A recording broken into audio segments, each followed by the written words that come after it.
जैसे मान लो कि आपको कोई मेल भेजनी है, लेकिन कुछ 10 या 20 सेकंड या 1 मिनट बाद आप शेड्यूल करते हो ना किसी टास्क को। जैसे आपने अलार्म लगाया, ठीक है, तो ऐसा तो है नहीं कि वो अलार्म हैंड टू हैंड बज जाएगा, उसके लिए कुछ टाइम दोगे ना आप कि भाई मेरे को 10 घंटे बाद बजाना है, या फिर इस अलार्म को 20 घंटे बाद सेट करना है। तो बेसिकली आप करते क्या हो, किसी एक फंक्शन को एक पर्टिकुलर इंटरवल के बाद रन करा सकते हो। जैसे 10 घंटे बाद कोई टास्क आपको करनी है, तो आप 10 घंटे बाद का उसमें टाइमर लगा दो, वो 10 घंटे बाद आपकी टास्क चल जाएगी। तो सेट टाइम आउट काम कैसे करता है? सबसे पहले इसके अंदर एक कॉल बैक फंक्शन आता है।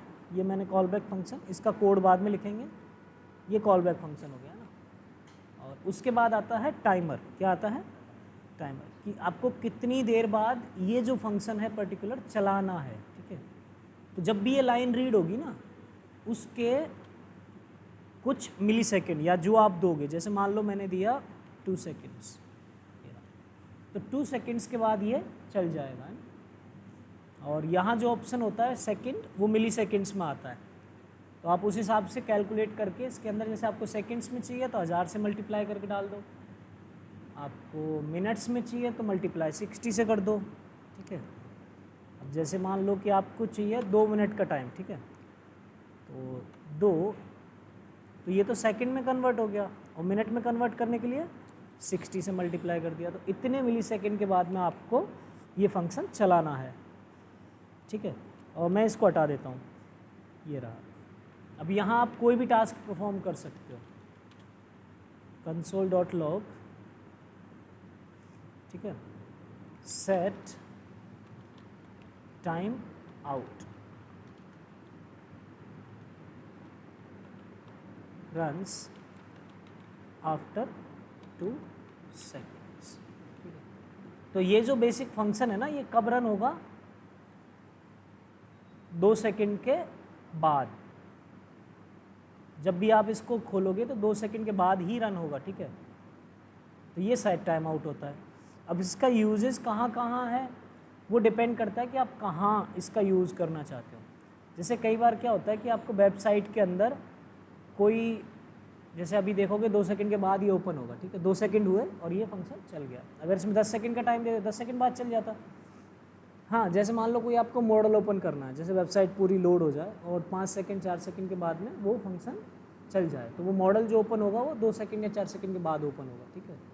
आप कोई मैसेज शो करना चाहते हो किसी को कि जब भी हमारी वेबसाइट लोड हो उसके बाद चले। जैसे आप कोई इवेंट पे लगाना चाहते हो कि जैसे आपने इवेंट चालू की उसके कुछ सेकंड बाद वो चले, ठीक है, तो इसका इस्तेमाल कर सकते हो। जनरली आप किसी को कुछ टाइम देना चाहते हो सोचने का, जैसे किसी ने मेल सेंड किया और आप चाहते हो कि उसने हो सकता है गलती से सेंड कर दिया हो, तो आप उसे 10 सेकंड का टाइम देना चाहते हो, तो वो दे सकते हो, जैसे हमने किया भी था, ध्यान है। तो उस टाइम वो सेंड मेल वाला फंक्शन है वो कब चलेगा? 10 सेकंड के बाद। 10 सेकंड का यूज़र के पास टाइम होगा कि उस प्रोसेस को कैंसिल कर सके।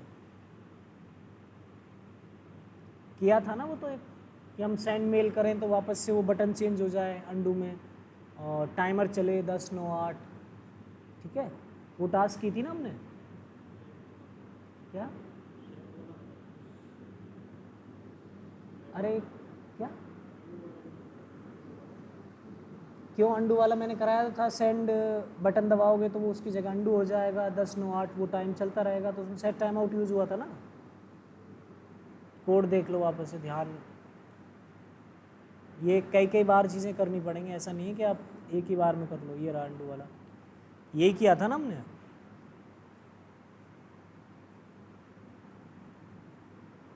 ठीक है, ये वाला फंक्शन जो किया था, तो इसमें सेट टाइम आउट यूज़ किया था ना, कि भाई जब भी सेंड बटन पे क्लिक होगा तो क्या होगा, ये सेट टाइम आउट जो है ये एक्टिवेट हो जाएगा, लेकिन कितने सेकंड के बाद? 10 सेकंड के बाद, ठीक है। यहाँ हम इसके अंदर कोई फंक्शन रन करा देंगे जो उस मैसेज को सेंड कर रहा होगा, यही तो था। ये जैसे ये मैसेज है, ठीक है, मैसेज सेंड, ये रहा। तो इसको बीच में रोकना है, तो उसके लिए हमने रोकने वाला भी सिस्टम लगा दिया था कि अगर कोई उस पर वो करता है क्लिक दोबारा तो क्या होगा, टाइम आउट क्लियर हो जाएगा।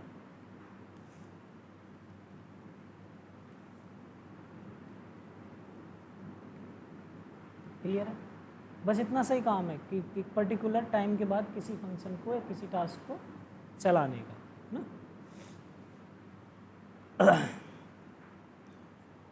और कोई टॉपिक?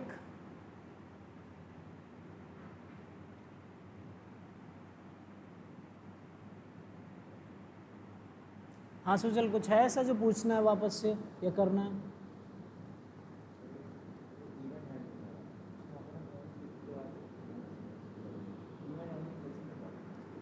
इवेंट हैंडलिंग नहीं हो पाती, ठीक है, इवेंट हैंडलिंग देख लेते हैं एक बार।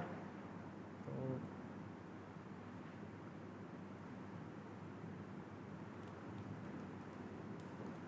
इवेंट हैंडलिंग डॉट HTML, देखो दो तरीके हैं आपको इवेंट्स लगाने के। एक तो आप HTML में लगा सकते हो, ठीक है, क्या?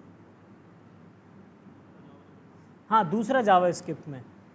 तो जावास्क्रिप्ट में बेसिकली दो तरीके से लगा सकते हो। एक तो एट्रीब्यूट की तरह यूज़ कर सकते हो, पर वो पुराना मेथड है, ठीक है। जैसे हमने एट्रीब्यूट ही तो होता है वो ऑन क्लिक HTML में, तो वैसे भी उसे इस्तेमाल कर सकते हो, बट वो बेसिकली पुराना मेथड है जो यूज़ नहीं होता। और इसकी हम बात करें कि हम कैसे इवेंट को हैंडल कर सकते हैं, तो आप यहाँ देखो, ठीक है। जैसे मान लो मैंने कोई बटन लगाया, ये बटन हो गया, ठीक।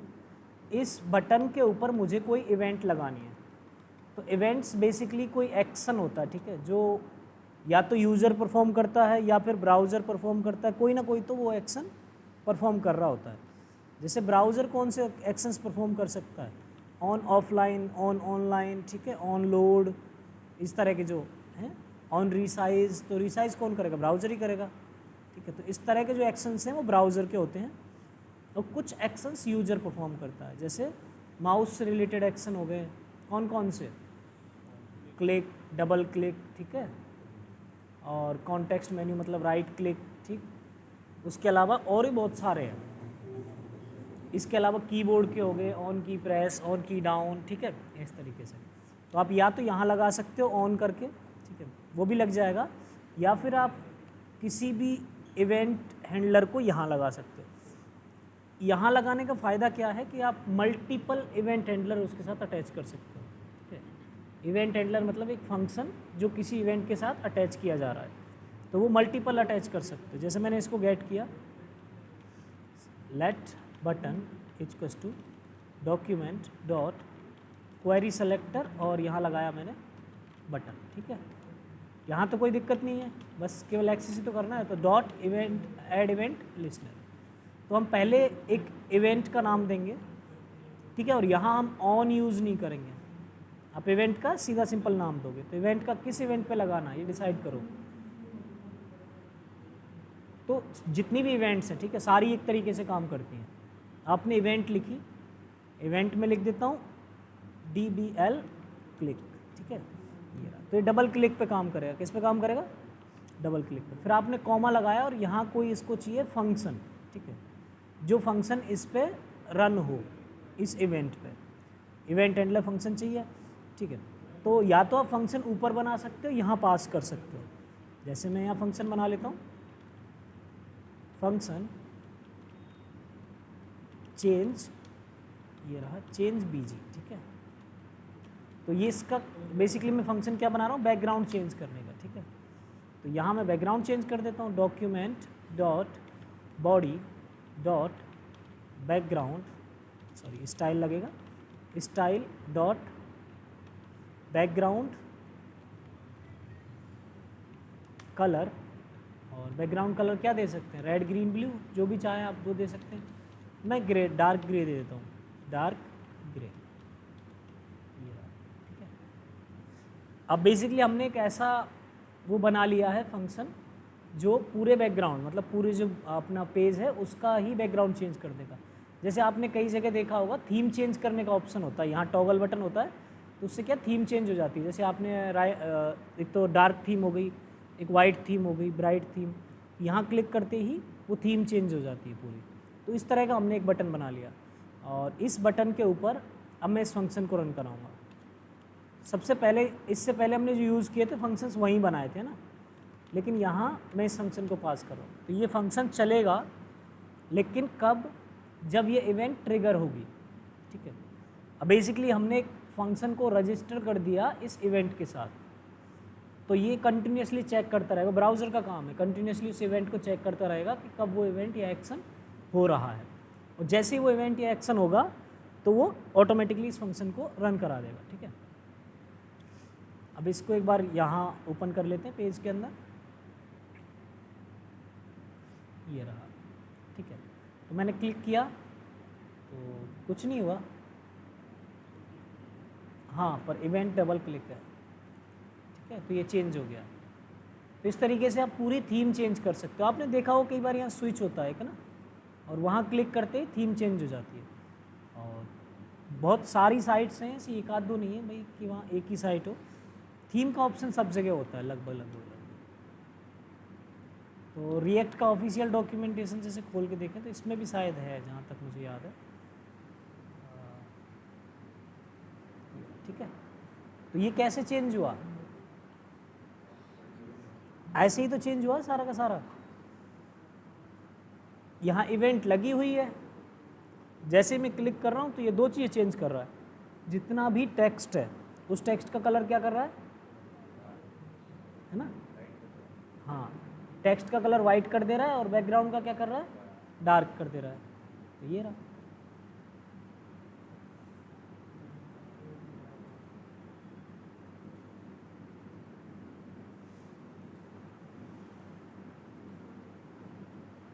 तो बेसिकली ये तो पूरी थीम ही चेंज कर रहा है। ठीक है, जैसे यहाँ जो कलर्स हैं वो भी चेंज होंगे। ठीक है, इधर की साइडों के, कॉर्नर्स के, इन सब के।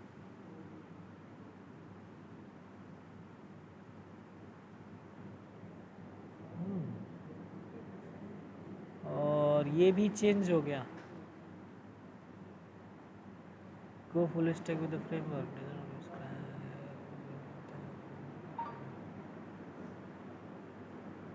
ठीक, तो समझ में आई ये चीज़। और आप कुछ भी कर सकते हो, ऐसा नहीं है कि सिंपल आप ये छोटे मोटे काम ही करो। अब आपके पास पूरे चांसेस हैं, आप चाहो तो इस पर जैसे एक फंक्शन पास कर दूँ, उसके अंदर 10 फंक्शंस चला दूँ। ठीक है,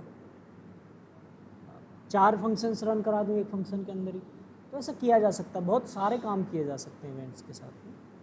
मेन जो चीज़ है वो इवेंट ही है। तो आपको चाहिए क्या, इवेंट्स के नाम पता होने चाहिए, और सारी इवेंट्स जो है ना वो बेसिकली एक तरीके से ही काम करती हैं। बस इसमें एक चीज़ आपको याद रखनी है कि जब इसमें आप यहाँ फर्स्ट आर्ग्यूमेंट पास करोगे ना ये, तो ये ऑटोमेटिकली इवेंट होगा। क्या होगा? इवेंट। ठीक है, और अगर इस फंक्शन के अंदर मैं दिस कीवर्ड यूज़ करूँगा तो बेसिकली दिस कीवर्ड रिप्रेजेंट करेगा उस एलिमेंट को जो जिसके ऊपर ये इवेंट लगी हुई है। ठीक है, जैसे अभी ये इवेंट किसके ऊपर लगी हुई है, बटन के ऊपर, तो बेसिकली इसके फंक्शन के अंदर दिस जो होगा वो क्या रिप्रेजेंट करेगा, इस बटन को, है ना, हमने यूज़ किया है। और इसके अंदर एक ऑटोमेटिकली इवेंट ऑब्जेक्ट पास हो जाता है। अब इवेंट ऑब्जेक्ट क्या होता है, इसके पास इस इवेंट से रिलेटेड सारी इन्फॉर्मेशन होती है, एवरीथिंग जो इस इवेंट को चाहिए। ठीक है, तो आप यूज़ कर देख सकते हो। बेसिकली इसको अगर खोला जाए यहाँ तो आप देखोगे कि इवेंट क्या है, इवेंट से रिलेटेड सारी इन्फॉर्मेशन होगी इसके पास में। एक बार देख लेते हैं। जैसे अभी के लिए इसको सेव करके और यहाँ मैं डबल क्लिक करता हूँ, तो कंसोल में एक तो डबल क्लिक का ऑप्शन और काम नहीं करता। चलो कोई बात नहीं, इस इवेंट को चेंज कर लेते हैं ना। हालांकि इसे फोर्सफुली किया जा सकता है, बट देखो ये एक इवेंट है। अब इस इवेंट का नाम भी लिखा हुआ पॉइंटर से रिलेटेड इवेंट है। पॉइंटर मतलब माउस का कर्सर जो है उससे रिलेटेड इवेंट है। सारी चीज़ें देख सकते हो आप, इवेंट के जो कुछ भी है, ठीक है, वो सब यहाँ अवेलेबल है। अब ये क्या क्या चीज़ें हैं, देखो अभी तो समझ में आने से रहा कि ये इतनी सारी चीज़ें हैं क्या। इसमें कुछ चीज़ें काम की हैं जो हम यूज़ भी करेंगे। जैसे एक इसके अंदर है करेंट टारगेट, ठीक है,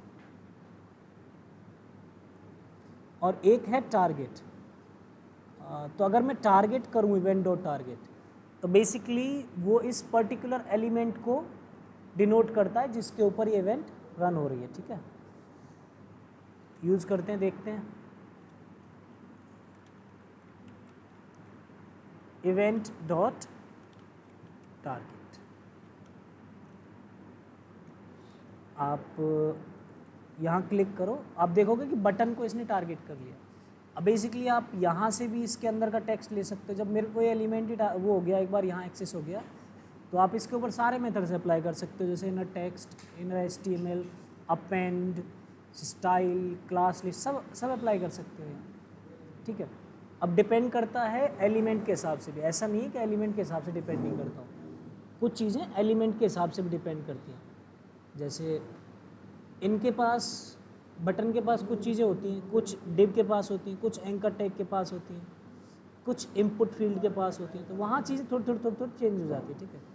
तो आप जैसे जैसे करते जाओगे आपको समझ में आता चला जाएगा। ऐसे हम हर एक एलिमेंट का वो नहीं देख सकते, ठीक है, कि इसमें क्या चेंज है क्या नहीं है, लेकिन आप जैसे करते चले जाओगे आपको समझ में आता चला जाएगा।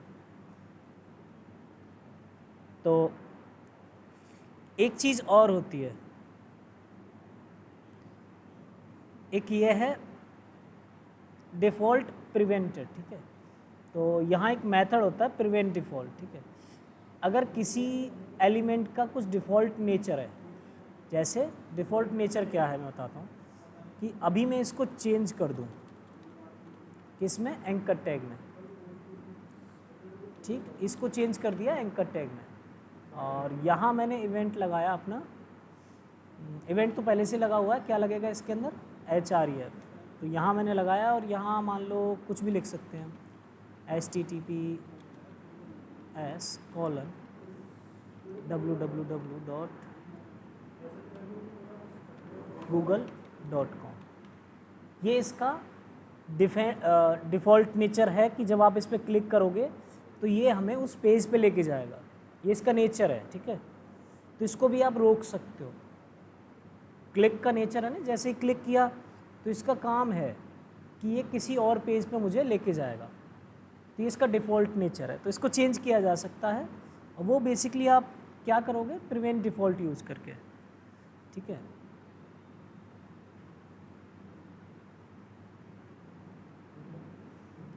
हाँ, तो यहाँ चेंज करना पड़ेगा आपको, ये लिखना पड़ेगा, ठीक है। और कहीं भी कर सकते हो पेज के अंदर, ऐसा कुछ नहीं है।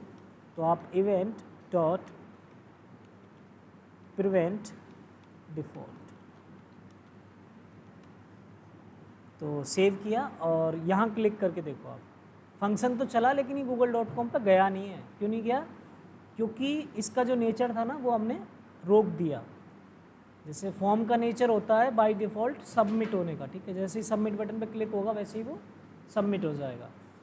एंकर टैग का नेचर है, इनपुट का नेचर है, कुछ एलिमेंट्स का होता है कि उनका एक पर्टिकुलर काम के लिए उनको बनाया गया है, तो उस काम को भी रोका जा सकता है, तो वो क्या है, प्रिवेंट डिफ़ॉल्ट।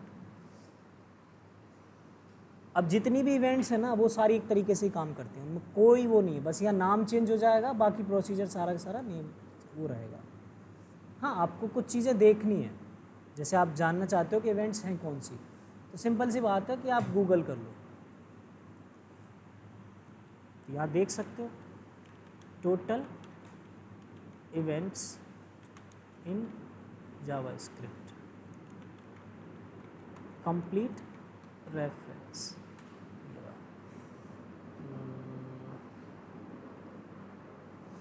तो किसी भी साइट पे चले जाओ, ऐसा कुछ नहीं है,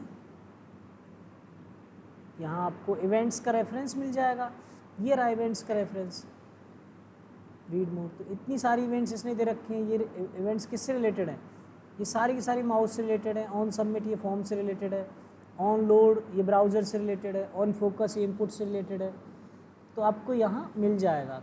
और जैसे इस साइट पे ना हो तो आपको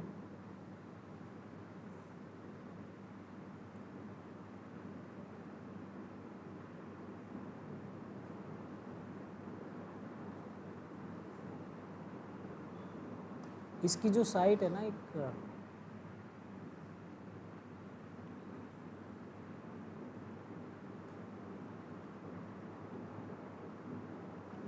इसमें भी नहीं है, कहाँ है इस इवेंट्स का,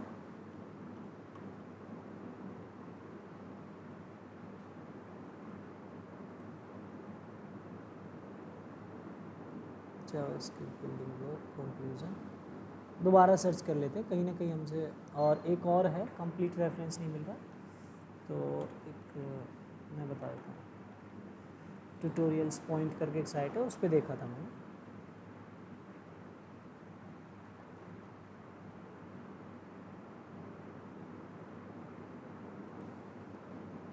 इस साइट पे दिया हुआ था रेफरेंस पूरा, ये रहा, ठीक है।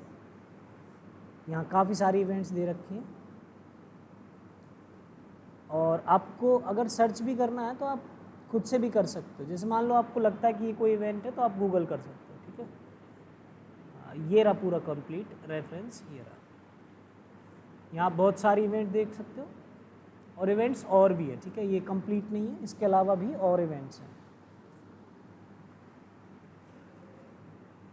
अब क्या इवेंट, कौन सी इवेंट क्या करती है, वो यहाँ लिखा हुआ है। हर इवेंट हर जगह काम नहीं करेगी, ये भी याद रखना। जैसे ब्लर है और फोकस है, ये इनपुट बॉक्स पे ही काम करेंगे क्योंकि बनी इनपुट बॉक्स के लिए है, क्योंकि कहीं और आप फोकस कर नहीं सकते। तो ये इतनी सारी इवेंट्स हैं।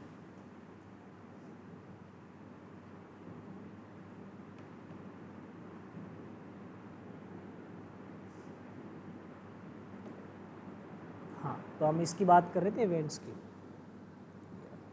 बाकी इस इवेंट ऑब्जेक्ट का क्या है कि इसकी सारी डिटेल्स होती है, ठीक है, टाइप, क्लिक, व्यू, ये सब होता है इसमें। तो टेक्निकली हमारे अभी काम का नहीं है, ठीक है। और हर इवेंट का टाइप भी अलग होता है। जैसे मान लो ये पॉइंटर इवेंट है, अभी मैं कोई और इवेंट लगाऊं तो वो कीबोर्ड इवेंट होगी। जैसे एक और इवेंट लगा देते हैं,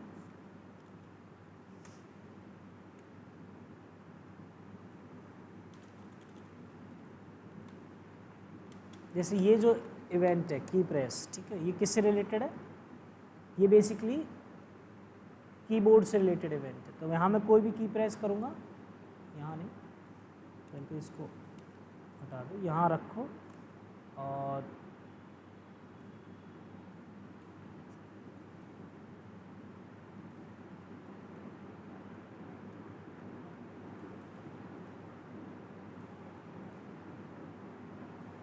ऑन की प्रेस,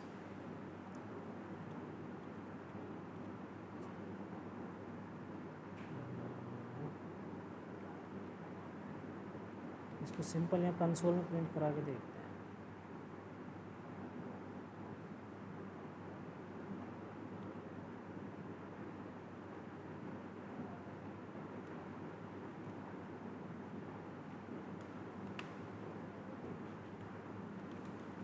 console.log ही कोई प्रिंट करा लेते हैं।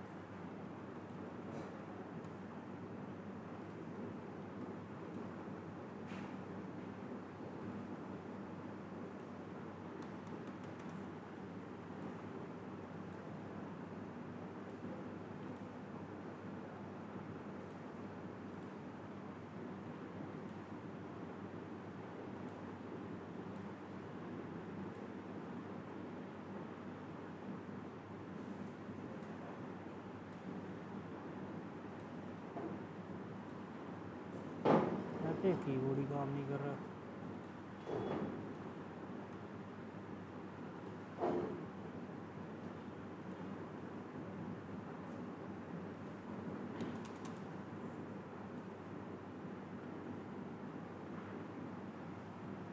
इस इवेंट को BTN के ऊपर ऑन की प्रेस,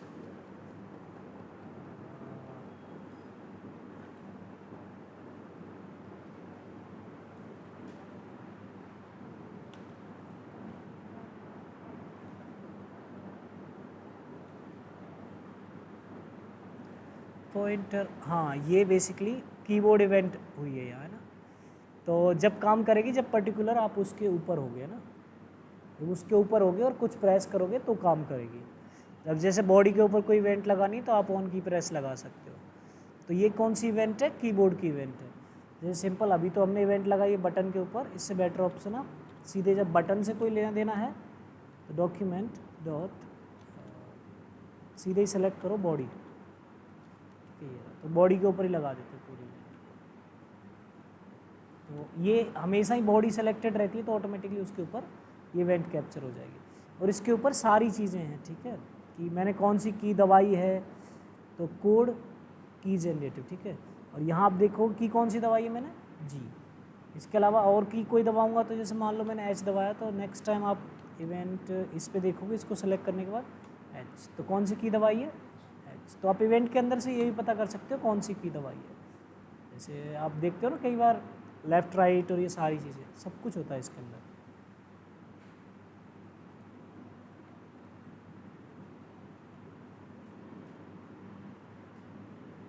तो ये एंटर की दवाई है, और उसके बाद में अपने मान लेस देन की दवाई है, ठीक है, कॉमा स्लैश, तो जौन सी भी की दबाऊंगा वो यहाँ बेसिकली मेरे पास अवेलेबल होगी, ठीक है।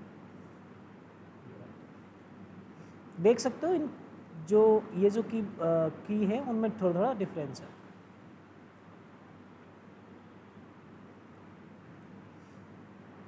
और आपको इवेंट्स खुद से देखनी पड़ेंगी। आप इवेंट ऑब्जेक्ट एक्सप्लोर करो, उसमें सारी चीज़ें आपको मिलेंगी। आपको कौन सी जनरली जो नाम होता है वो एक्सप्लेन करता है कि क्या काम कर रहा होगा।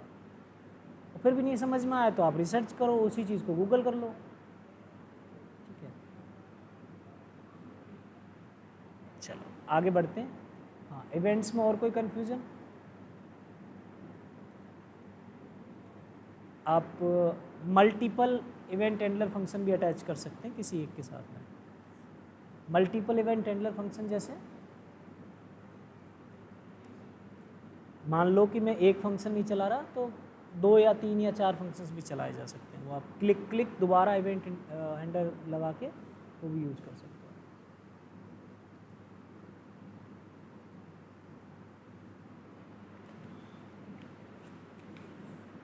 आप किसी एक फंक्शन को हटा भी सकते हो, ऐसा नहीं कि नहीं हटा सकते।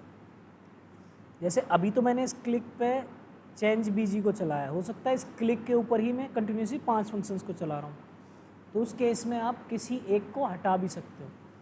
और हटाने के लिए क्या यूज़ करोगे, डॉट और रिमूव इवेंट लिस्टनर, ठीक है। तो यहाँ आपको लिखना है बेसिकली कौन सी इवेंट है, क्लिक, और यहाँ आपको देना है फंक्शन का नाम, ठीक है, कौन सा फंक्शन आपको हटाना है, क्योंकि एक इवेंट पे मल्टीपल फंक्शंस लगाए जा सकते हैं ना। तो मान लो मैंने दिया, क्या नाम है हमारे उसका, चेंज बीजी, ठीक है। तो अब इस केस में फंक्शन चलेगा ही नहीं, ठीक है, क्या नहीं होगा, चलेगा ही नहीं, क्योंकि मैंने इसको हटा दिया। इस इवेंट के साथ जितने भी फंक्शंस अटैच्ड थे उनमें से एक फंक्शन हट गया। तो सेव कर लेते हैं इसको। तो देखो मैं खूब क्लिक कर रहा हूँ लेकिन ये चल नहीं रहा। रीज़न क्या है, ये है रीज़न, ठीक है, ये रीज़न है। लेकिन इसको ऐसे भी यूज़ नहीं किया जाता, इसको किसी ना किसी फंक्शन के अंदर यूज़ किया जाएगा।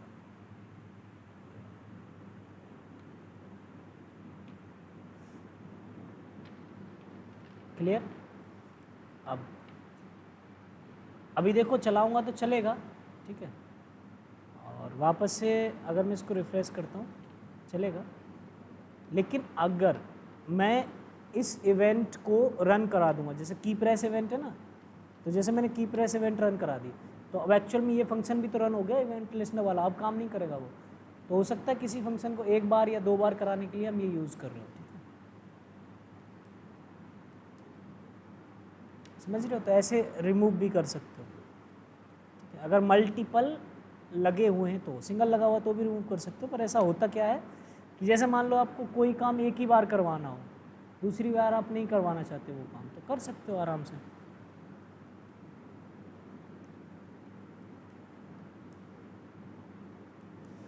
क्लियर? ठीक है, तो आज का हमारा टॉपिक है वो है बेसिकली फॉर्म वैलिडेशन। क्या है? फॉर्म वैलिडेशन और ऊप्स, 2 चीज़ें आज पढ़ेंगे ना।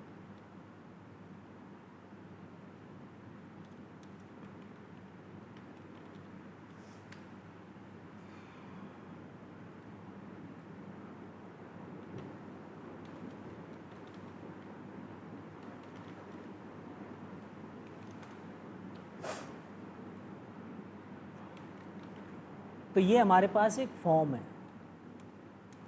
ठीक। और मैं चाहता हूँ कि जो भी मेरा इनपुट फील्ड है या फिर पासवर्ड है उसका एक डेफिनेट स्ट्रक्चर है, ठीक है। तो मैं उसको वैलिडेट करना चाहता हूँ। जैसे पासवर्ड में आपने कई बार क्लिक किया होगा तो वहाँ ऑप्शन आता है password must be between 4 and 8 characters, ऐसा ऑप्शन देखा है ना। जैसे ईमेल का देखा होगा कि email is valid, email should be a valid email, ठीक है। तो ऐसे आपको अगर वैलिडेट करना है, एक बार और बता देता हूँ, ये क्लाइंट साइड वैलिडेशन है, ठीक है। तो इसको ओवरराइड किया जा सकता है। अगर आपको प्रॉपरली वैलिडेट करना है तो कहाँ करना पड़ेगा, बैकएंड में, ठीक है। लेकिन फिर भी अगर आप चाहते हो तो यहाँ क्लाइंट साइड पे किया जा सकता है, क्योंकि हर कोई तो कर नहीं सकता। तो फॉर्म बना लेते हैं कि इनपुट फील्ड बनाया, इनपुट फील्ड टेक्स्ट, ठीक। और इसको एक आईडी दे देते हैं, आईडी नेम, क्लियर। अब इसके अंदर कोई भी बटन होगा ना फॉर्म के अंदर, वो बाय डिफ़ॉल्ट सबमिट बटन ही होगा। क्या होगा, सबमिट बटन। तो चाहे आप इनपुट टाइप सबमिट बना लो, चाहे आप नॉर्मल बटन बना लो, कोई फ़र्क नहीं पड़ता। यहाँ सबमिट, अब ये जो है क्या करता है, सबमिट कर देगा इस फॉर्म को। सबमिट का मतलब होता है कि ये डेटा सेंड हो जाएगा जहाँ भी इस एक्शन में कोई भी यूआरएल लिखा होगा। हमारे केस में कुछ नहीं लिखा, ठीक है, क्योंकि हम कहीं डेटा भेज ही नहीं रहे। तो डेटा वहाँ सेंड करेगा जो अपना ब्राउज़र है, और इसको बेसिकली क्या करेगा, रीलोड कर देगा पेज को। क्या करेगा, रीलोड कर देगा। लेकिन हम इस डिफ़ॉल्ट नेचर को रोक सकते हैं। क्या कर सकते हैं, डिफ़ॉल्ट नेचर को रोक सकते हैं। तो स्क्रिप्ट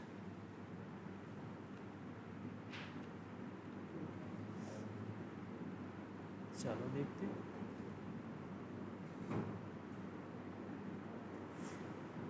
अब यहाँ मैंने इवेंट लगाई है किसके ऊपर, फॉर्म के ऊपर। तो फॉर्म को एक आईडी दे देते हैं, आईडी फॉर्म। तो आजकल क्या सिस्टम है, जैसे जो ब्राउज़र्स है ना, वो डायरेक्ट आईडी से भी गेट कर लेते हैं। ऐसा नहीं है कि अगर मैं ऐसे भी लिखूँ ना तो भी गेट कर लेते हैं कई बार, पर ये सही तरीका नहीं है। इससे बेटर है कि आप इसको गेट ही कर लेना। अगर आप इसको प्रिंट भी कराओगे ना आईडी को, जैसे फॉर्म डायरेक्टली भी लिख दोगे, तो पेज से आईडी जो है उसको अपने आप गेट कर लेगा कौन सा एलिमेंट पर लगी हुई है।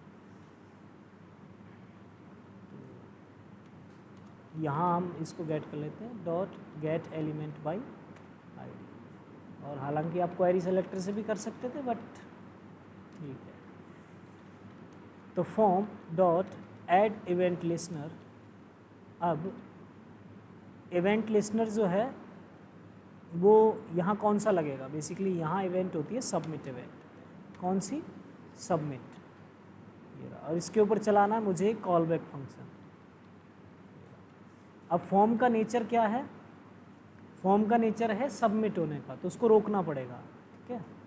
और हमें पता है कि जब जो भी इवेंट हैंडलर फंक्शन है उसके पास ऑटोमेटिकली इवेंट ऑब्जेक्ट होता है, और उस इवेंट के पास में एक मेथड होता है प्रिवेंट डिफ़ॉल्ट। क्या होता है, प्रिवेंट डिफ़ॉल्ट। ये तो आप कर सकते हो। बेसिकली अब ये फॉर्म सबमिट नहीं होगा, आप कुछ भी क्लिक करो मत करो, सबमिट नहीं होगा।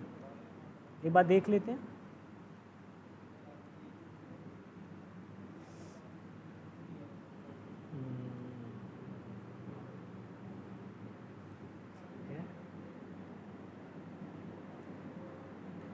ठीक है, अगर मैं गगन क्लिक करके सबमिट क्लिक करता हूँ, देखो यहाँ पेज ना रिफ्रेश हुआ है ना ये डेटा क्लियर हुआ है।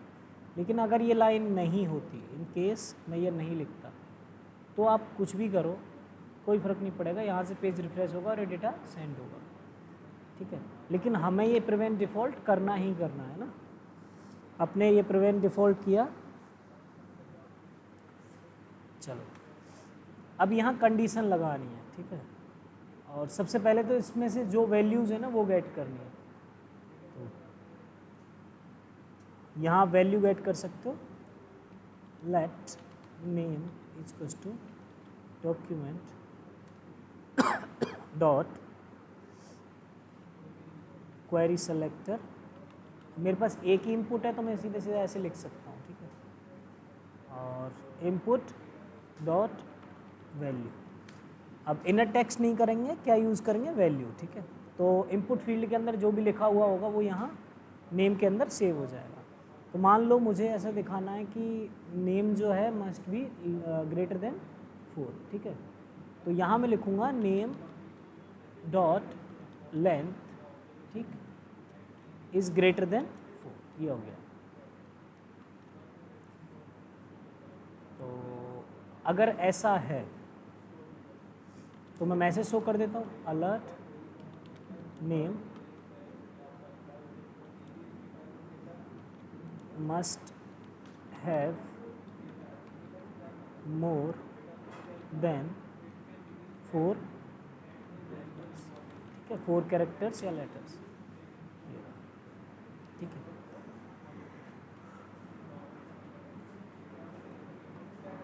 तो जैसे इसमें 5 हैं तो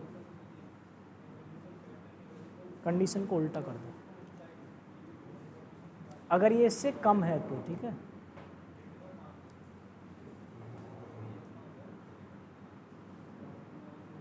सेव नहीं किया तो अगर यहाँ 4 से कम होते हैं, ठीक है, जैसे पेन है तो ये आएगा, अगर 4 से ज़्यादा होते हैं तो नहीं आएगा, ठीक है। तो ये हो गया। दूसरा, हमें फॉर्म सबमिट भी तो करना है, ऐसा तो नहीं है कि हम मुझे सबमिट ना करना हो, ठीक है।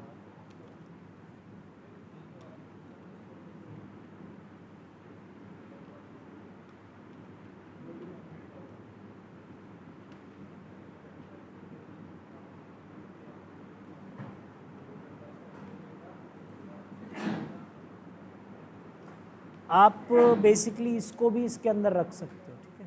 प्रिवेंट डॉट डिफ़ॉल्ट जो है ना, इसको इसके अंदर रख सकते हो, क्योंकि अगर ये इससे कम हो तो ही ये रुके। एक बार इसको मैं चेक कर लेता हूँ, इसको एल्स के अंदर रख देते हैं।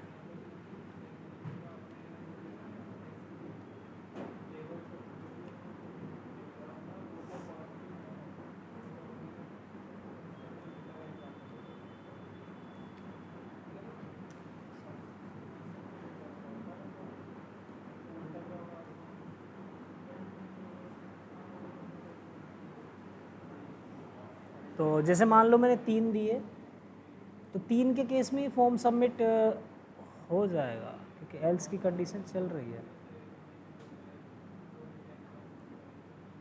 अच्छा, ये सेव का झंझट है क्या? सेव का भी नहीं होना चाहिए वैसे तो, खैर हाँ, सबमिट नहीं हुआ। और 5 के केस में सबमिट हो जाएगा। तो इस तरीके से आप कंडीशनली सबमिट कर सकते हो, या फिर कंडीशनली इसे रोक भी सकते हो, ठीक है। आप प्रिवेंट डिफ़ॉल्ट को मैंने ऊपर यूज़ किया है, तो इसका मतलब है कि हर एक उसमें सबसे पहले इसे प्रिवेंट कर रहा है। आप इस प्रिवेंट डिफ़ॉल्ट को भी कंडीशनली यूज़ कर सकते हो। कैसे? जैसे इसको मैं नहीं कर रहा इस्तेमाल, ठीक है, सबमिट होने दो, लेकिन इस केस में मैं इसे रोकूंगा, यहाँ केवल इसी केस में ये रोकेगा, बाकी किसी केस में फॉर्म सबमिट होने से नहीं रुकेगा, ठीक है। तो आप ऐसा भी कर सकते हो। अब जब लेंथ 4 से कम होगी तो ही ये फॉर्म सबमिट होने से रुकेगा, नहीं तो फॉर्म सबमिट हो ही जाएगा। जैसे 5 कैरेक्टर्स हैं तो ये रीड ही नहीं होगा तो सबमिट हो जाएगा, सिंपल सी बात है। और मैसेज भी नहीं दिखेगा, अगर लेकिन 3 है तो मैसेज भी दिखेगा और सबमिट भी नहीं होगा। तो इस तरीके से आप वैलिडेट कर सकते हो। अब वो आपको सोचना है कि आप कैसे उसे रोक सकते हो। आपको एक छोटा सा टास्क परफॉर्म करना है। टास्क है अपना कि आपको एक ईमेल का फील्ड बनाना है, ठीक है, और ईमेल की फील्ड में चेक करना है कि क्या वो वैलिड ईमेल है या नहीं है, ठीक है। वैसे हालांकि 3 कंडीशंस होती हैं वैलिड ईमेल चेक करने की, कि पहली चीज़ तो उसके अंदर ऐट होना चाहिए, दूसरी चीज़ उसके अंदर डॉट होना चाहिए, और तीसरी चीज़ उसके अंदर डॉट और ऐट के बीच में कम से कम एक कैरेक्टर होना चाहिए, ठीक है। और चौथी और होती है कि डॉट लास्ट में नहीं होना चाहिए, ठीक है, डॉट के बाद कम से कम एक कैरेक्टर होना चाहिए। तो ये सारी चीज़ें तो आप बहुत कॉम्प्लिकेटेड आपकी कंडीशन हो जाएगी। आपको सिंपल कंडीशन रखनी है कि केवल डॉट और ऐड चेक कर लो, ठीक है। केवल डॉट और ऐड क्या होना चाहिए, डॉट होना चाहिए और ऐड होना चाहिए, ये चेक कर लो। और इसको प्रॉपर मैसेज भी शो करना है, ठीक है। अब चाहो तो अलर्ट से कर सकते हो, या फिर इसका एक बेटर ऑप्शन क्या है, यहाँ एक स्पैम टैग बना लो, ठीक है। यहाँ स्पैम टैग बना के उस मैसेज को इसके अंदर पुश कर दो, है ना, ये भी कर सकते हो। इसको गेट करो तो ये इसकी बगल में ही दिखेगा। जनरली आपने फॉर्म वगैरह देखे होंगे, वहाँ रेड कलर का एक मैसेज इसकी बगल में ही दिखता है ना, तो वो भी कर सकते हो आप, जिससे यूज़र को पता रहे कि एक्चुअल में इसमें ही प्रॉब्लम है और उसमें यही प्रॉब्लम है ना। चलो करो।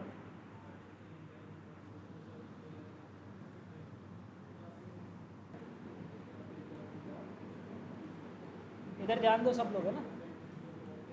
देखो ये मेरे पास फॉर्म है, इस फॉर्म के अंदर ही मैं एक इनपुट फील्ड और बना लेता हूँ, इनपुट टाइप। लेकिन अगर मैं ईमेल इसको देता हूँ तो बेसिकली ईमेल के साथ में अपने आप एक वैलिडेशन जुड़ा होता है, ठीक है। जब आप ईमेल दोगे ना तो बेसिकली ब्राउज़र उसके साथ ईमेल के साथ अपने आप जोड़ देता है। तो अगर मैंने ईमेल दिया तो क्लाइंट साइड वैलिडेशन ब्राउज़र अपनी तरफ से करेगा। उसको हटाने के लिए तो हम क्या यूज़ करते हैं, टेक्स्ट, जिससे हम अपना वैलिडेशन लगा पाएँ। इसको आईडी देते हैं ईमेल, ठीक। तो ये वाला क्या है, ईमेल है। इसमें चेक क्या करना है, तो यहाँ मैं एल्स इफ यूज़ कर सकता हूँ। इसी के अंदर सेम चीज़ की मैंने सबमिट इवेंट पे लगाया, फॉर्म को एक्सेस किया, उसमें सबमिट इवेंट लगाया और उस इवेंट पे ये फंक्शन हम रन करा रहे हैं, और यहाँ कंडीशन लगाना है। तो सबसे पहले तो मुझे उसे एक्सेस करना है। क्या करना है, एक्सेस करना है ईमेल की जो वैल्यू है। तो let email equals to document dot, और यहाँ मैं लिख सकता हूँ गेट एलिमेंट बाई आईडी, क्योंकि मैंने आईडी लगाई हुई है। आईडी क्या है, ईमेल डॉट वैल्यू, ठीक। तो ये अपने आप मुझे ईमेल की वैल्यू दे देगा। अब मुझे चेक क्या करना है, ईमेल डॉट, एक मेथड है इंक्लूड्स, पढ़ा है ना कि नहीं पढ़ा, स्ट्रिंग के अंदर इंक्लूड्स ऐड। दो चीज़ें चेक करनी मुझे एक साथ, और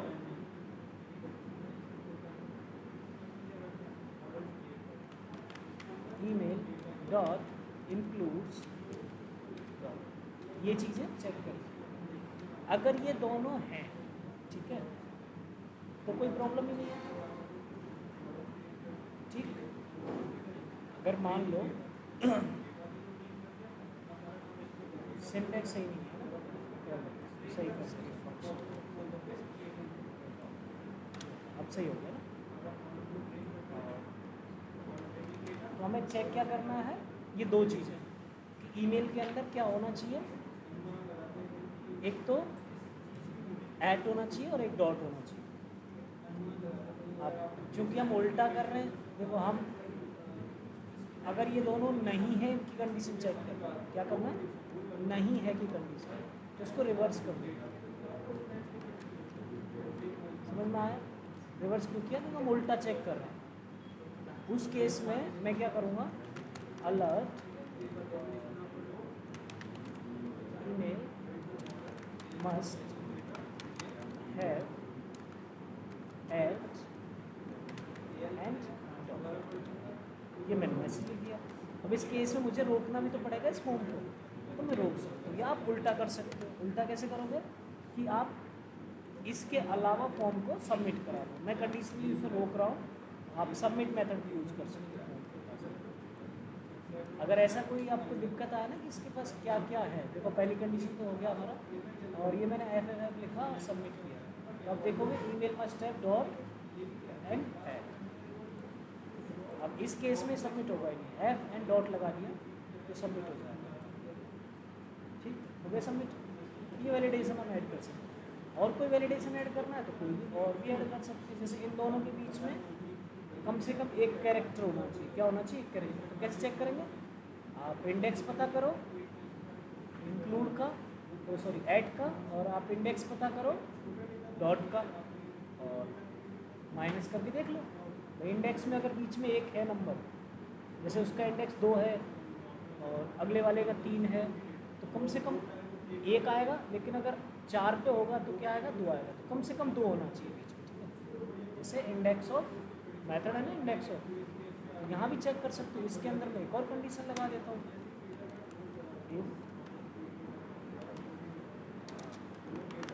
ईमेल डॉट, यही मेथड है ना इंडेक्स ऑफ,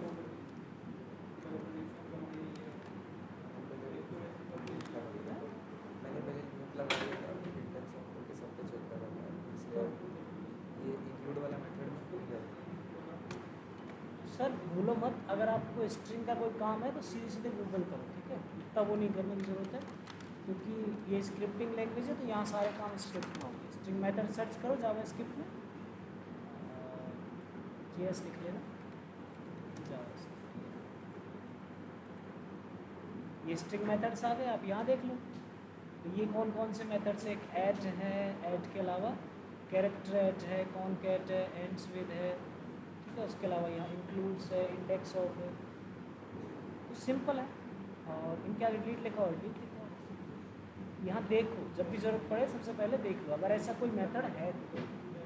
अगर नहीं है तो फिर खुद से फंक्शंस लिखना। अगर आप स्टार्टिंग में खुद से लिखना शुरू कर दोगे तो प्रॉब्लम होगी। मतलब ऐसी कोई प्रॉब्लम नहीं है, बट आपका टाइम तो वेस्ट होगा। अभी इसको करो और ग्रुप में भेजो, कोड ही है।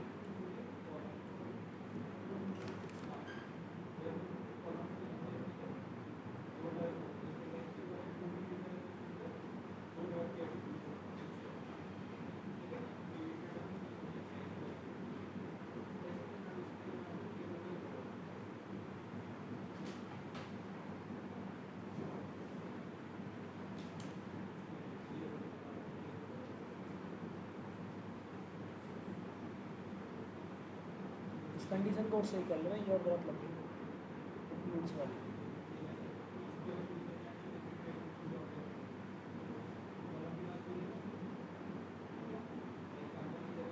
क्योंकि और लगा हुआ है, तो ये दोनों में से अगर एक भी हुआ ना तो ये ट्रू हो जाएगा, और हमें चाहिए दोनों, है ना।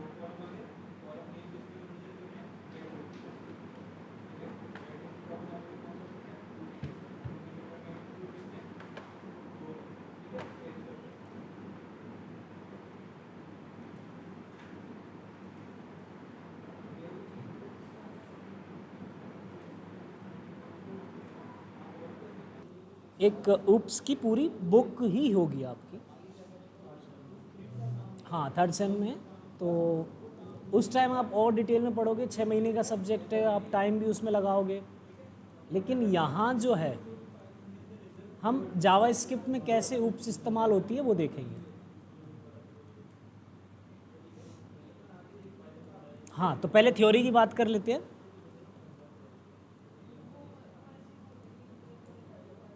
यहाँ कुछ छोटे से नोट्स भी बनाए हुए हैं, जिसको देखना हो देख सकता है आराम से ना। तो बेसिकली कॉन्सेप्ट ये है कि हमें एक डेफिनेट कोड का स्ट्रक्चर चाहिए होता है, ठीक है, जहाँ हमें कोड रिपीट ना करना पड़े और एक फॉर्मेटेड वे में हमारा कोड अच्छे से काम करे। तो उसके लिए हमारे पास कॉन्सेप्ट आता है उप्स का, ठीक है। जहाँ मान लो कि आपको एक अगर एग्जाम्पल दिया जाए तो आपको 1000 घर बनाने हैं, ठीक है। तो आपको 1000 घर सेम ही चाहिए, मतलब माइनर से चेंजेस हैं, बाकी सब चीज़ें सेम है। तो आप क्या करोगे, पहले उनका नक्शा बनाओगे, ठीक है। आपने एक घर का नक्शा बनाया और उस नक्शे से आपने पूरी कॉलोनी के घर हैं वो बना दिए। अब ये नहीं कि वो सेम टू सेम है, हाँ लगभग सेम है, मतलब आप उनमें चेंजेस कर सकते हो। किसी में खिड़कियाँ चेंजेस हैं, किसी में छत के ऊपर का स्ट्रक्चर चेंज है, किसी में पार्किंग का चेंज है। लेकिन आपने एक ब्लूप्रिंट बनाया और उससे 1000 घर बना दिए। माइनर से चेंजेस हैं, वो पर्टिकुलरली डिपेंड करता है कि आप क्या बना रहे हो, ठीक है। तो 90% या 80% आपका कोड सेम था। तो कोई ऐसा क्यों करे कि 1000 घरों के लिए 1000 नक्शे बनाए? वो एक नक्शा बना के भी तो काम कर सकता है, ठीक है। ऐसे ही हम प्रोग्रामिंग में यूज़ करते हैं, जब हमें सिमिलर टास्क्स करनी है, ठीक है, हमें एक ही चीज़ से रिलेटेड सारा कोड लिखना है, तो हम क्या करते हैं, उसका एक ब्लूप्रिंट या नक्शा है, प्रोटोटाइप बना लेते हैं, ठीक है। और एक्चुअल में वो एग्जिस्ट नहीं करता, मतलब होता क्या है, वो यूजेबल नहीं है, ठीक है। जैसे नक्शा घर नहीं है, नक्शा क्या है, एक है ना पेपर है जिसको आप बेसिकली उससे कुछ क्रिएट करोगे, ठीक है। जो रियल एंटिटी है वो उससे बनाई जाएगी, उसको बेस मान के, लेकिन उस नक्शे का कोई यूज़ नहीं है, एक्चुअल में वो घर नहीं है, उसके अंदर रह नहीं सकते। ऐसे ही हम कोई भी एक पर्टिकुलर चीज़ जिसके बारे में हम कोड लिख रहे हैं, जैसे मान लो कि आपको मोबाइल के बारे में कुछ कोड लिखना है, मोबाइल की सारी फंक्शनैलिटीज़ के बारे में, तो आप क्या करोगे, मोबाइल में क्या क्या चीज़ें होती हैं उनका एक ब्लूप्रिंट बना लोगे, और वो ब्लूप्रिंट वर्चुअल होगा, ठीक है। वर्चुअल इन द सेंस कि वो कोड में इस्तेमाल होगा लेकिन एक्चुअल नहीं होगा, ठीक है। तो हम क्या करते हैं, एक क्लास बना लेते हैं, ठीक। फिर जब क्लास को उस पर्टिकुलर प्रोटोटाइप को, उस नक्शे को जब यूज़ करना होता है, तो एक फिजिकल एंटिटी या फिर एक्चुअल कोड में हम जब यूज़ करते हैं तो उसका एक ऑब्जेक्ट क्रिएट करते हैं। क्या करते हैं, ऑब्जेक्ट, ठीक। तो बेसिकली हमारा जो पूरा ऑब्जेक्ट ओरिएंटेड प्रोग्रामिंग पैराडिम है वो इसी तरीके से काम करता है, ठीक है। जैसे मुझे कोई मान लो कि स्टूडेंट्स का वो चाहिए, ठीक है, तो मैं क्या करूँगा, एक स्टूडेंट्स की जो नॉर्मल या फिर जो सबकी कॉमन प्रॉपर्टीज़ हैं, कॉमन उनके मेथड्स हैं, वो सब मैं एक जगह लिख दूंगा एक क्लास के अंदर, ठीक है। लेकिन जो वो क्लास होगी वो कोई स्टूडेंट नहीं है एक्चुअल में, लेकिन अब मैं उससे एक ऑब्जेक्ट क्रिएट करूँगा, मतलब एक्चुअल स्टूडेंट का निरीक्षण करूँगा, तो वहाँ चीज़ें चेंज हो सकती हैं। जैसे क्लास के हिसाब से उसका ड्रेस कोड चेंज हो सकता है, उसका टाइमिंग चेंज हो सकता है, ठीक है। एज तो चेंज होगी, बाकी और भी चीज़ें चेंज हो सकती है, लेकिन 90 to 80% जो कॉमन चीज़ें हैं वो वहाँ से हमें मिल जाएंगी। तो क्लास क्या है, क्लास इज़ अ ब्लूप्रिंट या प्रोटोटाइप, ठीक है। या फिर नॉर्मल शब्दों में कहें कि class is a collection of object, ठीक है। और ये एक वर्चुअल एंटिटी है, एक्चुअल में यूज़ नहीं होता। इसको यूज़ करने के लिए हमें फिजिकल या एक्चुअल एंटिटी क्रिएट करनी पड़ती है, जिसको हम बोलते हैं ऑब्जेक्ट, ठीक है। और इसके बाद हम बात करें, इसमें 4 कॉन्सेप्ट और होते हैं ऊप्स में, ठीक है। तो बेसिकली ये कॉन्सेप्ट हैं, जैसे एक है इनहेरिटेंस, एक इनकैप्सुलेशन, एक पॉलीमॉर्फिज्म और एक है एब्स्ट्रैक्शन। तो इनकैप्सुलेशन क्या होता है,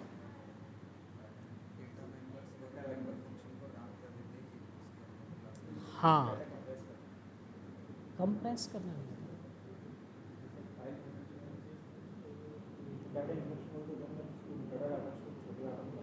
नहीं, ऐसा नहीं होता। मतलब कीपिंग डेटा टुगेदर, मतलब ये है कि बाइंडिंग डेटा टुगेदर, एक रिलेटेड इन्फॉर्मेशन को आप एक जगह रख रहे हो। जैसे मैंने एक फोल्डर बनाया मूवीज़ नाम से, सारी मूवीज़ उसके अंदर डाल दी, तो ये हमारा इनकैप्सुलेशन हो गया। मतलब एक जो सारा रिलेटेड डेटा है उसको हमने एक जगह रख लिया, ठीक है। ऐसे ही मान लो एक क्लास एक इनकैप्सुलेशन का एग्जाम्पल है। जैसे मैंने एनिमल से रिलेटेड क्लास बनाई, तो एनिमल से रिलेटेड जितने भी वेरिएबल्स होंगे, जितने भी फंक्शंस होंगे, वो उस क्लास के अंदर रहेंगे। दैट इज़ इनकैप्सुलेशन, ठीक है। Keeping data together, basically binding data भी बोलते हैं, ठीक है। तो सारे डेटा को हमने इनकैप्सुलेट एक जगह रख दिया, जिससे आसानी होती है। और यही क्लास का बेसिक कॉन्सेप्ट है कि हम सारी इन्फॉर्मेशन को एक टाइप की को एक जगह रख रहे हैं। दूसरा जो कॉन्सेप्ट है वो है इनहेरिटेंस। इनहेरिटेंस क्या होता है,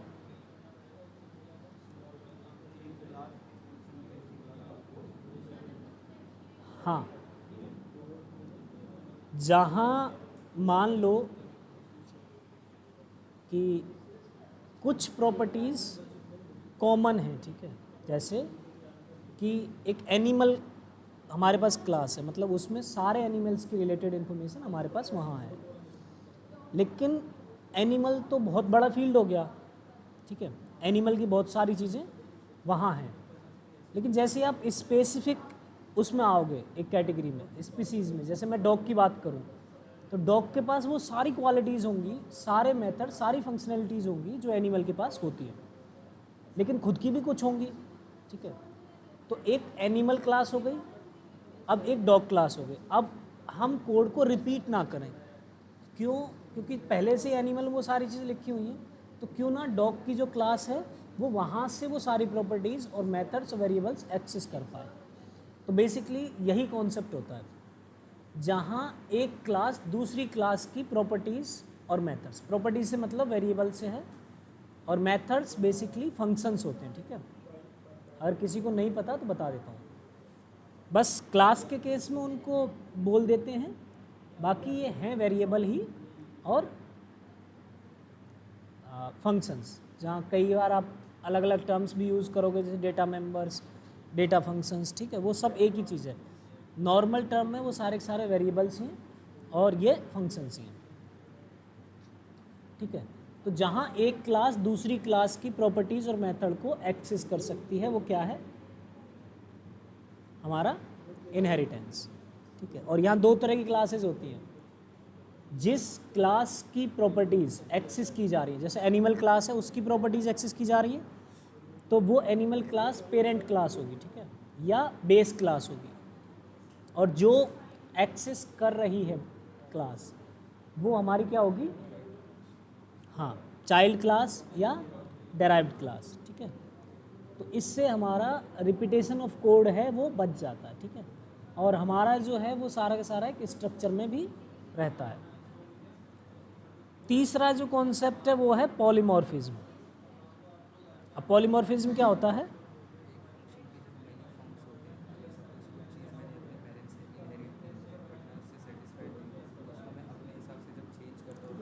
हाँ, तो बेसिकली बिल्कुल सही बात है, जब एक ही फंक्शन को सेम नाम से मल्टीपल टाइम्स बनाया जाए, ठीक है, एक ही फंक्शन है but arguments are different. JavaScript के केस में थोड़ा डिफरेंटली काम करता है। हाँ, तो दो तरीके की होती है बेसिकली पॉलीमॉर्फिज्म, एक फंक्शन ओवरलोडिंग और एक फंक्शन ओवरराइडिंग, ठीक है। तो ओवरलोडिंग का कॉन्सेप्ट यहाँ काम नहीं करेगा, क्योंकि रीज़न ये है कि यहाँ आप एक ही फंक्शन को मल्टीपल पर्पज़ के लिए बना सकते हैं। और इसमें कई सारे तरीके होते हैं जावास्क्रिप्ट में, तो ओवरलोडिंग को तो छोड़ ही दो। ओवरराइडिंग होती है जिसमें हम क्या करते हैं कि जैसे मान लो एनिमल का भी एक स्पीक नाम का एक फंक्शन है, जहाँ हम बता रहे हैं कि वो कैसे बोलता है, ठीक है। तो ऐसी कोई पर्टिकुलर साउंड नहीं होती, किसी एक एनिमल के सारे एक जैसे निकालते हो, ठीक है, लेकिन साउंड कुछ तो होती है, कोई तो आवाज़ निकालते हैं ना, वो तो हमने लिख दिया नॉर्मली। लेकिन अगर हम चाइल्ड क्लास की बात करें, डॉग की बात करें, तो डॉग की एक पर्टिकुलर साउंड होती है। जैसे कैट की बात करें तो कैट की क्या होगा? पर्टिकुलर साउंड होगा, क्या होगा? म्याऊ म्याऊ जैसे साउंड हो गया कैट का। कुत्ते का भी कुछ भाव भाव करके होता है ना, ऐसे ऐसे आप अलग अलग जानवर की अलग अलग होती है। तो उस केस में जो चाइल्ड होता है उसमें भी सेम नाम से फंक्शन है, और पेरेंट है उसमें भी सेम नाम से फंक्शन है। तो प्रायोरिटी हमेशा किसको मिलेगी? चाइल्ड को, है ना। अगर किसको मिलेगी? चाइल्ड को,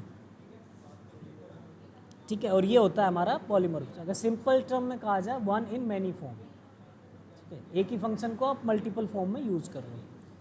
अब दूसरा चौथा जो कॉन्सेप्ट है इसका, वो है एब्स्ट्रैक्शन। क्या है? एब्स्ट्रैक्शन। तो एब्स्ट्रैक्शन क्या होता है?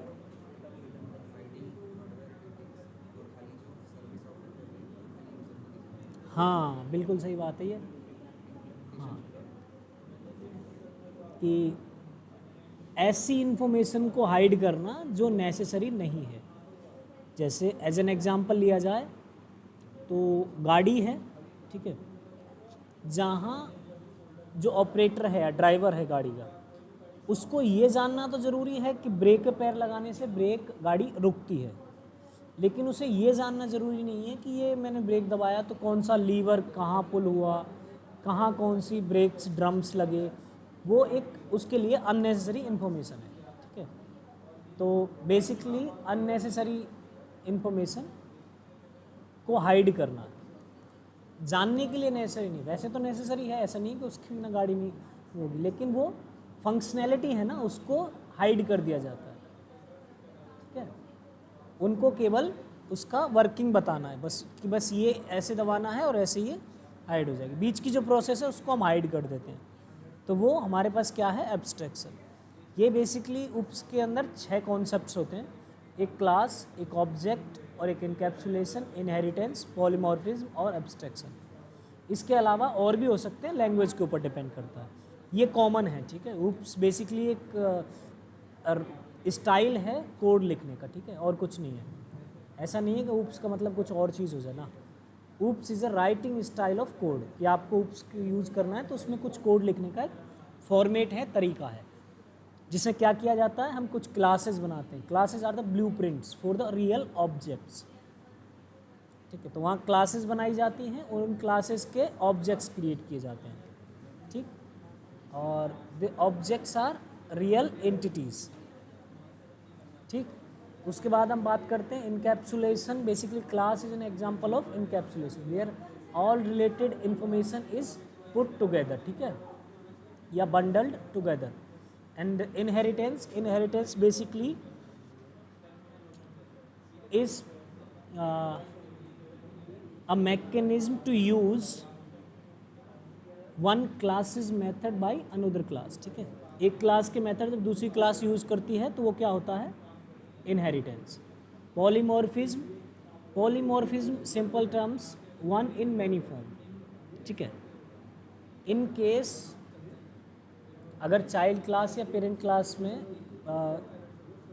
क्लास में कोई फंक्शन है, जैसे कॉमनली यूज़ हो रहा है, ठीक है, जैसे स्टूडेंट्स की बात की जाए तो एक स्टूडेंट्स की क्लास है, जैसे क्लास स्टूडेंट्स, और ऐसे ही एक क्लास है 7th स्टैंडर्ड की। तो वहाँ जो है ड्रेस कोड उसने कॉलेज के हिसाब से बताया हुआ है। भाई स्टूडेंट्स क्लास में क्या सबका ड्रेस कोड, लेकिन पर्टिकुलरली 7th का जो ड्रेस कोड है वो अलग हो सकता है, ठीक है। तो हम क्या दोनों में ही सेम चीज़ अप्लाई करते हैं, जैसे वहाँ भी ड्रेस कोड होगा, 7th की क्लास में भी ड्रेस कोड होगा, तो that can be different. But जब आप दोनों के कोलाइड होगा तो चाइल्ड क्लास का जो है उसको प्रायोरिटी मिलेगी। अनदर कॉन्सेप्ट इज एब्स्ट्रैक्शन, ठीक है।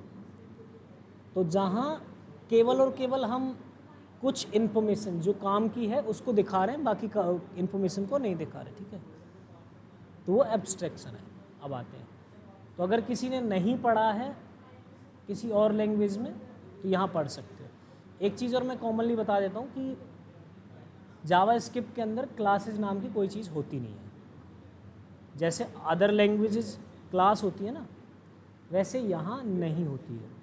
लेकिन जब लोग बाग दूसरी लैंग्वेजेस से मूव करते हैं तो वो एक फॉर्मेट वो पढ़ के आए होते हैं, क्लास है, ऑब्जेक्ट है, ये सारी चीज़ें, ठीक है। तो उसके लिए एक सिंटैक्स फॉर्म बना दिया है कि आप वही चीज़ यहाँ भी लिख सकते हो, ठीक है, वही चीज़ यहाँ भी लिख सकते हो, लेकिन एक्चुअल में क्लास जैसा कुछ नहीं होता। If you are creating a class तो इसका मतलब है कि आप एक कंस्ट्रक्टर फंक्शन बना रहे हो, ठीक है। क्या बना रहे हो, कंस्ट्रक्टर फंक्शन।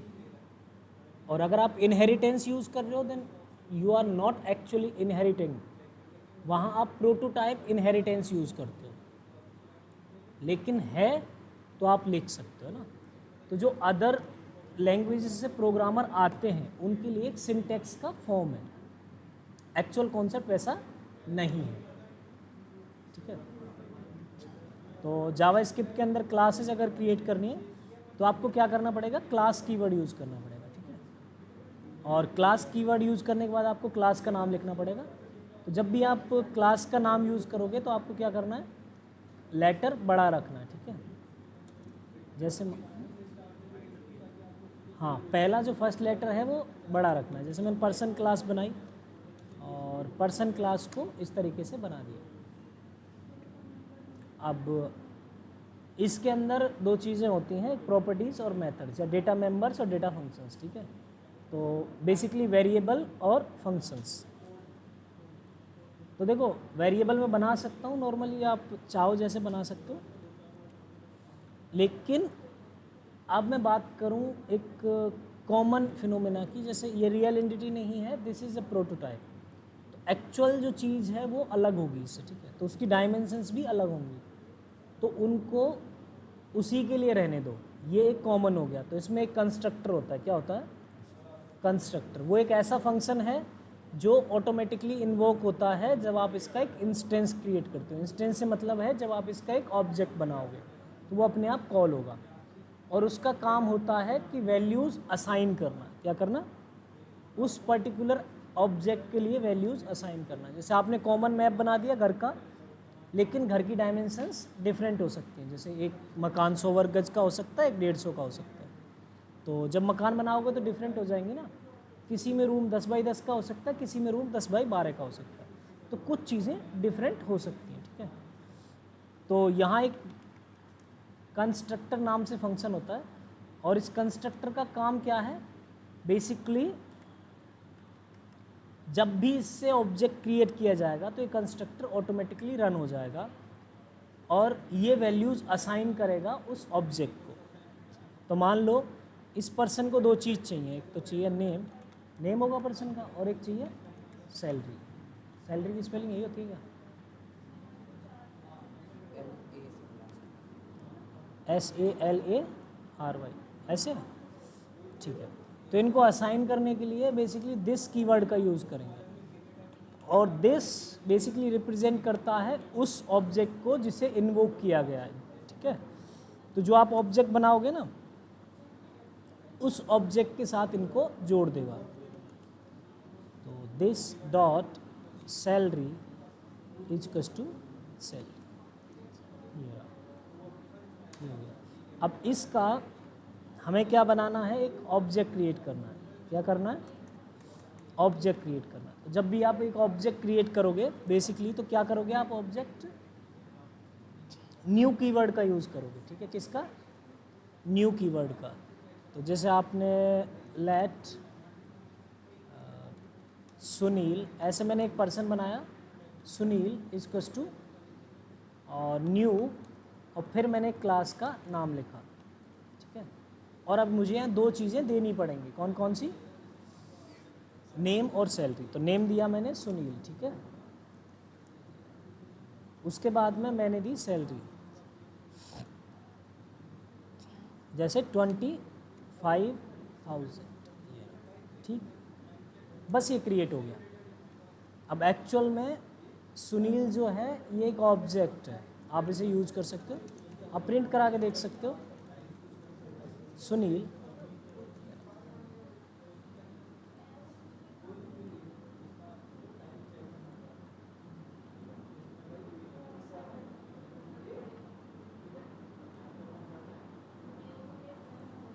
तो ये देखोगे इसका एक ऑब्जेक्ट क्रिएट हो गया, जहाँ नेम क्या है? सुनील, और सैलरी क्या है? 25,000, ठीक है। पर्सन का एक ऑब्जेक्ट क्रिएट हो गया। अब आप इस सुनील के अंदर से कुछ एक्सेस करना चाहते हो, जैसे इसकी पर्टिकुलर सैलरी या फिर इसका नेम, तो आप क्या करोगे? डॉट लगाओगे और उसको एक्सेस कर सकते हो। 25,000 क्लियर। अब आपको कोई इसके अंदर फंक्शन बनाना हो, ठीक है, जैसे, तो आप फंक्शन कीवर्ड का यूज़ नहीं करोगे। किसका यूज़ नहीं करोगे? फंक्शन कीवर्ड का। अब डायरेक्टली फंक्शन बनाओ।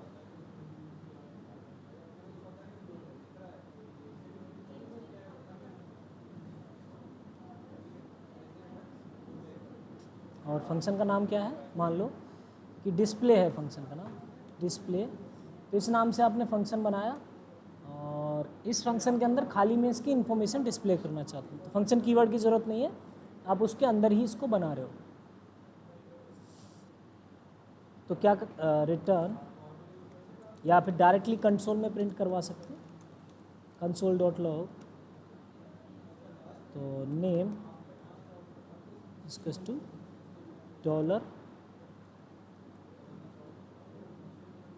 तो दिस डॉट एंड सैलरी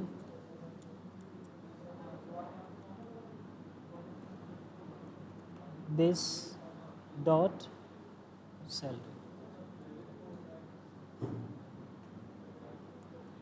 ये रहा।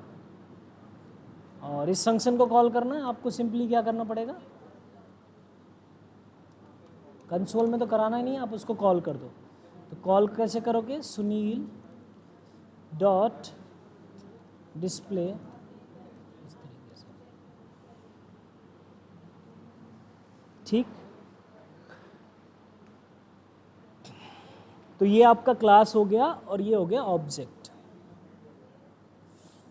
अब क्लास बेसिकली है एक फंक्शन कंस्ट्रक्टर, तो इसको कंसीडर किया जाता है एक फर्स्ट क्लास सिटीजन की तरह, ठीक है।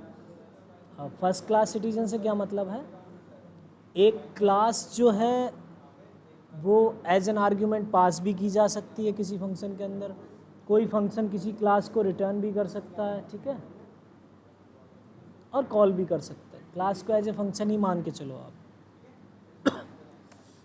देखना चाहो तो देख सकते हो, ऐसा कुछ नहीं है।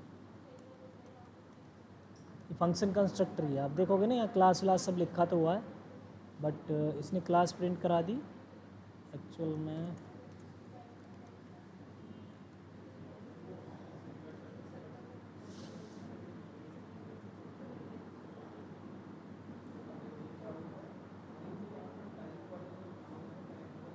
और dir से उसका कोड प्रिंट हो जाता है, फंक्शन है ना उसका कोड, ठीक है। तो क्लास बेसिकली है उसी का फॉर्म, है ना, ऐसा नहीं कि क्लास कोई अलग चीज़ हो। तो समझ में आया कि क्लास क्या होती है और ऑब्जेक्ट क्या होता है। अब इसमें 4 जो कॉन्सेप्ट हैं उनको अपन कल देखेंगे ना, और पढ़ लेना। बेसिकली इसमें मैंने थोड़ा बहुत लिखा हुआ है, कुछ कहीं से कॉपी पेस्ट, किस तरीके से बनाते हैं, किस तरीके से यूज़ करते हैं। तो आज की क्लास आपकी लास्ट क्लास थी, पर अब कल और होगी, है ना। तो कल भी किसी को कुछ पूछना हो तो बता देना। और एक और बात, कल आपको एक असाइनमेंट करके लाना है, या फिर कहेंगे प्रोजेक्ट बना के लाना है। प्रोजेक्ट होगा आपका कैलकुलेटर का, ठीक है। किसका? कैलकुलेटर का।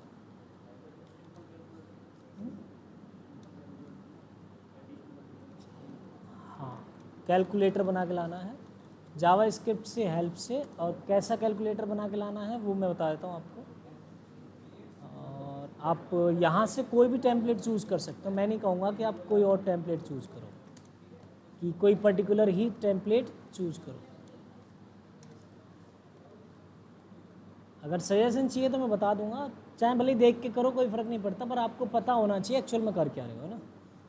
तो इस तरह से कोई भी टेम्पलेट चूज़ कर लेना, चाहे ये ले लो, चाहे ये, इस वाली टेम्पलेट ज़्यादा अच्छी लग रही है, बना भी पाओगे, ठीक है।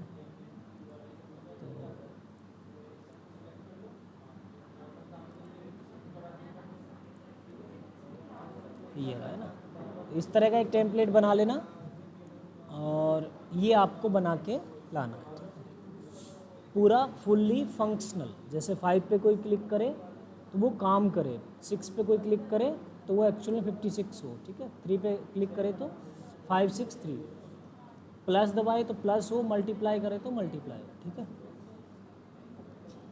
ये सारा होना चाहिए आप। डिज़ाइन तो देखो बना ही लोगे, 5-10 मिनट का काम है डिज़ाइन का, तो ऐसा कोई कॉम्प्लिकेटेड है नहीं। और उसके बाद फंक्शनैलिटी ऐड करनी है आपको, वो भी पूरी पूरी किससे होगी? जावा स्क्रिप्ट के हेल्प से, ठीक है। अगर नहीं बनता है तो कल हम डिस्कस कर लेंगे।